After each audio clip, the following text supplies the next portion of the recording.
Let me read Proverbs chapter 30 from verse 24 to 25. There be four things which are little upon the earth, but they are exceeding wise.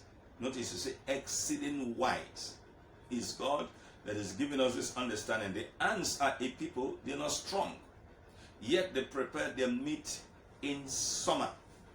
So how do they know that this is summer? These creatures that are small, that are not identifiable with anything that is significant, how do they know that this is summer? They don't have brains like you have, they don't have eyes like you have. How do they know that this is summer? And then begin to prepare their food in summer so that when other seasons, the winter and so on comes, they won't be in trouble. Chapter 6 of Proverbs. Go to the ant, thou sluggard, consider her ways and be wise. Look at God saying, go to the ants and learn from the ants, that they are wise, exceeding wise. It is God who is the owner of wisdom. He didn't say go to the elephant, but he said go to the ant, the insignificant creature, one of the smallest things, if not the smallest on the face of the earth. He says go and learn from them. Now he said because they are wise. It is God who is the wisdom of all wisdom, who created everything, that is saying go and learn from them. We naturally as humans wouldn't want to learn from people that are small, very insignificant compared to us. The boss wouldn't want to learn from his employees, especially if there are servants there. He wouldn't want to learn from them. He wants to learn from a man of the same status like him. If it's an MD, you want to learn from another MD. If it's a manager, you want to learn from another manager. The supervisor want to learn from a manager or a supervisor like him. But to go to the servants, the messenger, the scavenger, the cleaner. But God said, go and learn from the ants. That's awesome. God is telling us something. That he has put a wisdom in the ants that sometimes we neglect. The pastor wouldn't want to learn from his congregation or his congregants. Not to talk about a new convert. But God said, go and learn from the ants. The parents will look at their little babies and say, they are small. There's nothing to learn from them. God said, go and learn from the ants. In other words, there's nothing on the face of the earth that doesn't have a lesson to pass to us. Every one of them have a wisdom that has been imputed by God in them, that God has endowed them with. Now, these ants don't have brains like we have, they don't have eyes like we have, but they know when it is summer. They know that it is time for us to gather fruit. And they want to gather it not to eat them up, but against the next season. So that when the rains come, when the weather is cold and so on, they will have food to eat. Wisdom. We're not just looking at this issue of food, but we're trying to learn the wisdom. He said, go to the ants, thou sluggard. A sluggard is not necessarily a sluggard because of lack of strength, but because he doesn't use what he knows or the tools available to him at a particular time. So if you're negligent of endowments and grace and tools that God has given to you, you'll be considered a sluggard, a lazy person. He said, go to the sluggard, go to the ants, thou sluggard, consider her ways and be wise. So it means that if you look at this insignificant creature, this small creature, that you become wise, which having no guide, overseer, or ruler, provideth meat in summer and gathereth her fruit in the harvest. How did they have this wisdom? So we have been talking about learning from small things. You know, that is not natural. It's not native to human ideas or human philosophy to learn from small things. But God says, I am the wisdom of all wisdom. I'm the source of all wisdom. So go and learn from this small creature. One of the most insignificant creatures on the face of the earth. The smallest, if you will, on the face of the earth. He said, go and learn from them. And if God says you should learn from something, you can learn from that thing. We're talking about the wisdom of the ants last week. And we said that the ants are sensitive to seasons. They're not fooled by good seasons. That's the wisdom that God wants us to learn, number one. Because they gather their food in summer. So they're saying that, look, it is summer, we're not going to be full because everywhere is dry. This is the time that we're going to work at. This is the time that we're going to gather our needs against the next season. So he said, go and learn that wisdom from them. The second thing that we're going to talk about is that ants are sensitive to relationships. We're talking about the wisdom of the ants. Ants are sensitive to relationships. And this is very important. One of the things that you find with ants, as small creatures, as small as they are, is that they are very sensitive to relationships. When you observe ants, you see them going in a file. They recognize their peers. They know that this is an ant, this is not an ant. So if anything that is not an ant, that is that family of ants, comes in their midst, you see that there is a way that they avoid that thing. So ants do not fight their own peers because they're very sensitive to relationships. Learn this wisdom. One of the greatest problems that we have is fights. Life is about fights. What you don't fight, you don't get. Every one of us, we are fighting some things. But it depends on what you are fighting. You know, sometimes people fight the ones that love them. People fight the ones that they are supposed to love. You see a husband fighting his wife. You see a wife fighting her husband. You see siblings fighting. You see governments fighting the people that they rule. You see the people fighting against their rulers. You see congregants fighting against their pastors. Pastors fighting against their congregants. Even sometimes fellow pastors fighting one another. Ants don't fight their peers. Learn that. These are things that naturally we can observe. Look at the ants. They recognize their peers. They don't have eyes like we have. They don't have ears like we have. They don't have brain like we have. But they are sensitive to who their peers are, who their peers are not. Last week we said we have to avoid the people, the things, the environment, the places you go to that don't add anything to you, that don't add value to you, but that just takes out of you. Ants are able to recognize who their peers are. And as a result, they never fight one another. I came to realize all creatures fight against one another. I mean, you see dogs fighting, you see birds fighting, you see fowl fighting. All creatures. But the ants don't fight one another. Because the ants are focused. The ants, they understand that we need one another to go. And they're able to sense. What does it mean to be sensitive? It means to be able to sense the presence of something. And ants walk by instinct. They're able to recognize their peers by instinct. What is instinct? Instinct is being able to learn something that is that is to say, you learn the thing without going through the natural process of learning. It is a kind of innate feeling or innate understanding or innate behavioral pattern inside.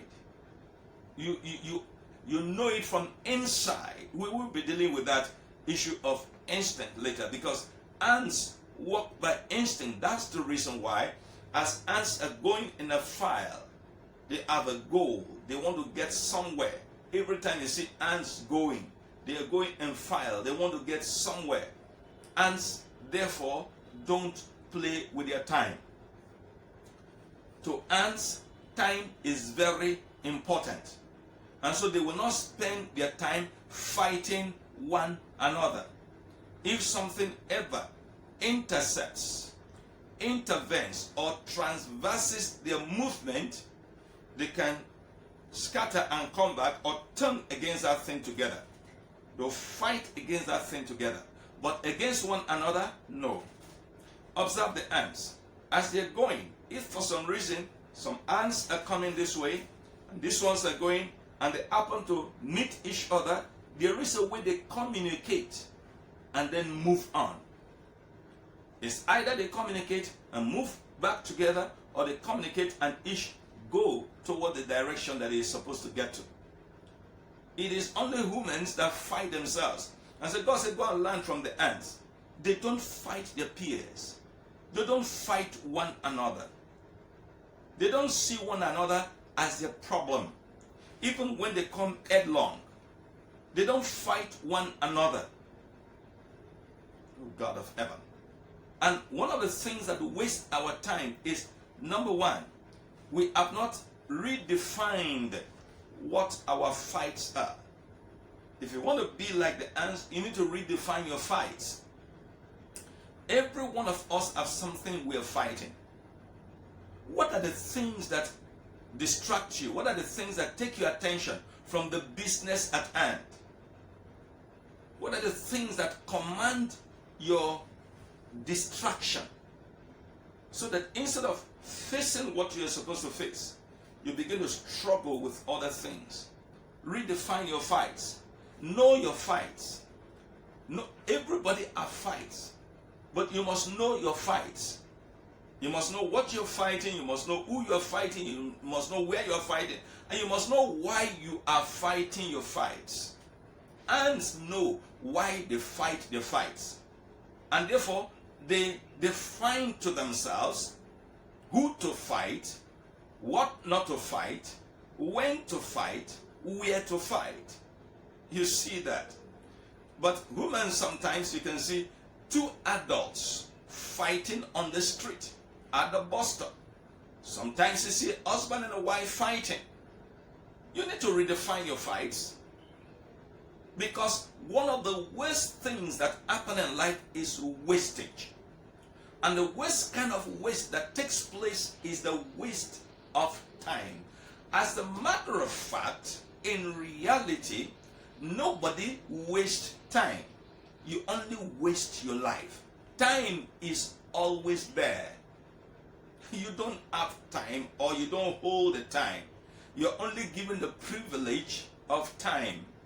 So, if you think that you're wasting time, you just deceive yourself. Every day, whatever you do, it is your life that is being spent. That's why we say time is life. Tomorrow, there's still going to be another 24-hour day. We're about to enter into 2022. There's going to be a 365-day year. And when you look at it, it's the same sunshine. It's the same ground. It's the same sky. So time is always there. It is you that may not always be there. So if you allow distractions upon you, you have wasted actually your life, but time will stay. Another person will come into the scene, even do what you fail to do. Even do what you have said that shouldn't be done. And they will have their way and go on. So, avoid the things that intervene into your life, that transverse your life, that intercept your life to alter the course of your walk. Don't forget, let me repeat that. Avoid the things that intervene into your life, that interfere with your life, that transverse your life, to alter the course of your walk in life, so that it will distract you from the business at hand. You must learn them. Then also, don't fight fights. That is what ants don't do. Ants never fight a fight that they will not gain anything, even though they won. One of the things that actually affect us very negatively without us knowing is that there are so many times there are fights we fight, but we will not gain anything, even if we won. So don't fight what you cannot change. If ants are coming and they see a wall, they look at it that wall is impregnable, they will turn. That's why you can see, you can follow the file of ants. You can see it go and it will turn and it will turn and even seem to turn back and go back again to turn, because they see that there is an obstacle that there is no need to fight with. So why are you fighting things you cannot change? Observe the things that you know that are there you cannot change. Don't spend your time fighting them, because that is destruction to you. It is destruction in the sense that when that time goes, it doesn't come back. Today has begun. You will never bring back 6 a.m. of today, no matter what you do. It is gone. However you used it, that's your business. It will either have taken away from you, or it would have added to you. And so if you cannot change a thing, no need to fight it. Learn from the ants. The ants are very objective. They are focused. They always pursue a particular goal. Anytime you see ants moving, they're going somewhere. Pursue them. They're still going somewhere. Scatter them.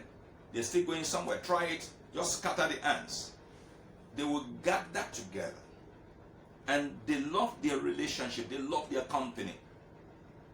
And you see that a species of ant does not walk with the other species of ant. They love their peers. And this is one of the lessons you should learn from the ant. It is one of the wisdom of the ant. That's what makes them the creatures that they are. The distinct creatures that they are. And the reason why they are able to keep their company is because they learn to communicate. I believe we should talk about that properly next time. They learn to communicate by instinct. They communicate in their own language. Do you communicate properly in your own language? Once the ants communicate, the other ants are able to perceive what they have communicated. Observe them as they're going. If there is an obstacle there that is probably against them, you see them suddenly scatter and begin to reverse. How does it happen? One of the ants, or a number of the ants, would have gone to that obstacle and see that it is dangerous, comes back to these ants, and somehow they face each other as if they are trying to embrace one another or kiss one another. Observe them. They are moving. They have communicated. They don't have eyes. They don't have brain like you have. But they're able to communicate by instinct and are able to catch what the other person has communicated. And so they will turn back. Before long, you see them scattering and turning back, and they go and regather elsewhere and form another line elsewhere. The wisdom of the ants. They recognize relationships. They don't undermine relationships. They don't neglect relationships. They are very sensitive to relationships. And this very morning, learn this wisdom of the ants. Go back home. Go back to your office. Go back to your family. Go back to your relational partners. Develop sensitivity. Grow in it. In fact, if you do, you'll be like the ants that are building up their tomorrow. Learn from the ants. Shall we pray?